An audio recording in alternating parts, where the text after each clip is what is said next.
What's up, people? Peace. Coming y'all do another video.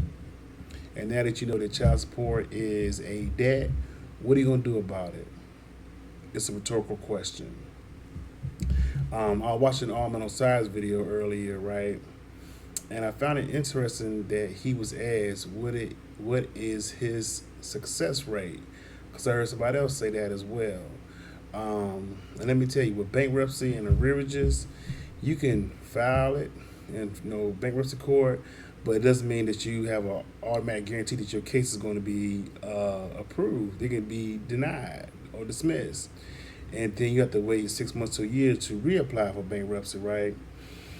Um, Talking about the information that Osiris provides, this is me personally speaking. Okay, um, success is when you go to court and you walk out and you feel good. The judge is upset. Your ex-wife is upset or girlfriend because they thought they were going to railroad you and you prevented it. That's success. Success is when you don't go to jail. Success is when you get to keep your possessions. Success is when you're not having money taken away from you to the point you can't provide for yourself, or if you have another family or another child. That is success.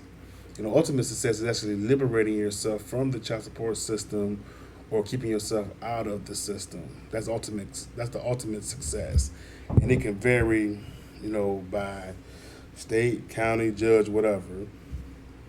No two judges will rule the same way on the same situation with the same amount of information. That's, for example, with the Affordable Health Care Act or Obamacare. You had different, circuits ruling differently on on Obamacare or the Affordable Health Care Act. Some were ruling it as constitutional. Others were ruling it as unconstitutional until it finally reached the Supreme Court. So, you have 13 circuits in the judicial layout from inferior court to superior courts. And like I say, do your homework on what circuits are and how they came about. Um, so with that being said, no situation is going to be the same in any courtroom. But one thing that you want to make them aware of is that you understand the game that's being played and you're prepared for it. That's why you go to court and you lose so many times, because you're not prepared. You don't know what's going on. Listen, listen to me. Hear me. Get my book. You know what I'm saying? Contribute to my Patreon account. All right. Well, listen to me seriously, right? That was serious too, but listen to me seriously, right? If you are not able to pay, I know that the brothers are saying, hey, you ain't supposed to pay or whatever, but if you're already in that situation, right? If you are unable to pay, the courts are not supposed to be locking you up. Did you hear what I said? Rule to show cause, contempt hearing, or whatever. They're not supposed to be locking you up. There is no debtor prison in the United States. And this is where the lie comes in at, right? Because they're not locking you up because you are riches. But really, that's what it is, what they're locking you up for, right? But say you have a $50 payment. You pay in January, you skip February, March, you pay in April. So you pay $60 in April, right? Then you pay $50 again in May. And then you skip June and pay again in July, right?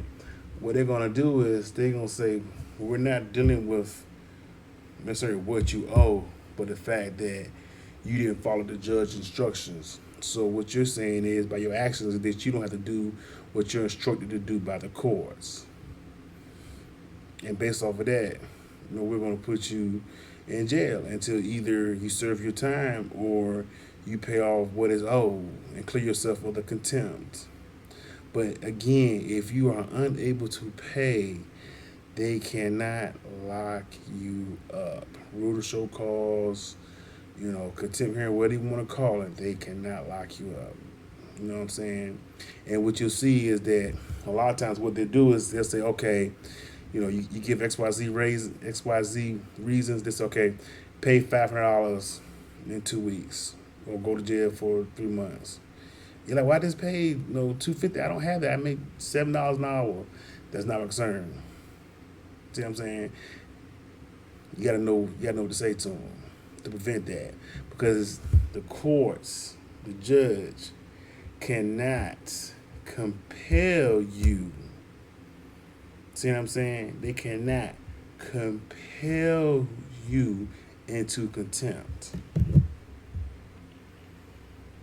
They cannot place on you a burden greater than you can bear.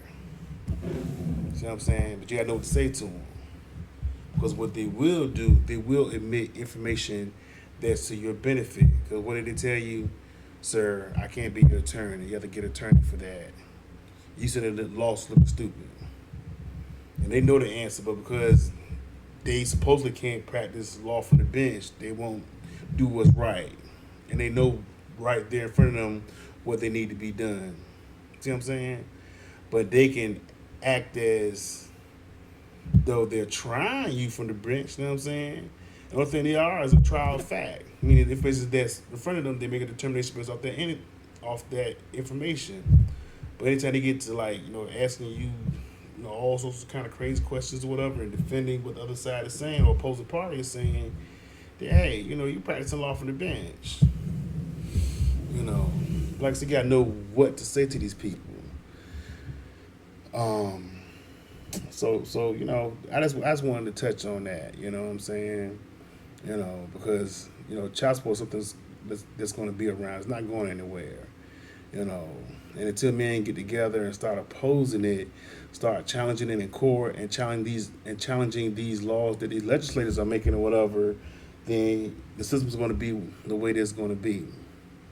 Because all the attorneys, judges, lawyers, police officers, whatever, all of them have an obligation to the system. It's just like being in Masonic order. See what I'm saying? You've been initiated, you took an oath, whatever, to uphold what we do. If you violate that, we'll take everything from you. If you violate that, you may even lose your life. It's just that serious. But when you have no affiliation or no connection to them, then you can criticize and critique it and go in on it and challenge it as much as you like. But look at the judge that really challenging look at a judge or a police officer or attorney that really challenges the system, and see what happened to them. They get blackballed because they're under contract. They're under oath. They're under obligation. See what I'm saying? Their first duty is to the government. Facts. How people say, it's the people's court. It's not the people's court. It's the boss. It's the boss society court. You go in that court, you're going into a foreign jurisdiction, foreign territory, with foreign people. Because the boss society are the only ones that can practice law. So I don't practice law. I don't understand your law, but I do understand exercising my right. See what I'm saying? The restriction of the government into my personal life, with my child, with my family. See what I'm saying? I have a right to liberty. I have a right to freedom. I have a right to to the pursuit of happiness. You're infringing on that. Strong stuff, man. You got to be prepared, man. You got to take them places that they ain't never been before. Like, whoa, who is this? I don't want to bring them in here any longer. You know what I'm saying? I don't put them before somebody else. I don't want to deal with this no more. This is too much work for me. But yeah, man, that is what it is, man. Hey, I just see certain things, listen to certain videos, whatever. I just got to expound on it. So, you can't ask him what a success rate is, because you're the one going in the courtroom. So you need to be prepared. You need to define for yourself what is success versus what is failure or whatever, and be realistic about it. And how much you put into it is how much you're gonna get out of it. So I'll probably do another video in a few days. Regarding something else, I don't know what I'm talking about. Oh yeah, I'm supposed to be doing money versus credit, which I'm supposed to have done that video a long time ago. But I kind of wanted to help people out with this family court thing and the law. Man, you gotta Be on top of it. Even if you get a lawyer to represent your legal fiction, you gotta give your lawyer instructions and know what's going on when he's talking to you. And he talking about this law, this law, this rule. You need to be going home on the internet, pulling it up, seeing for yourself what it means and what it is. Because if you don't, hey, they'll take you for the ride as well. Because if you're an attorney, right, you represent me, and then in other cases that you have unrelated to mine, you represent women and trying to extort men. That hey, I already know that you don't have my best interests in mind. You're in it for the game. You're in it for the money. So again, I'll be in contact with y'all again in a few days. Hope y'all got something out of this video. Talk to you later. Peace.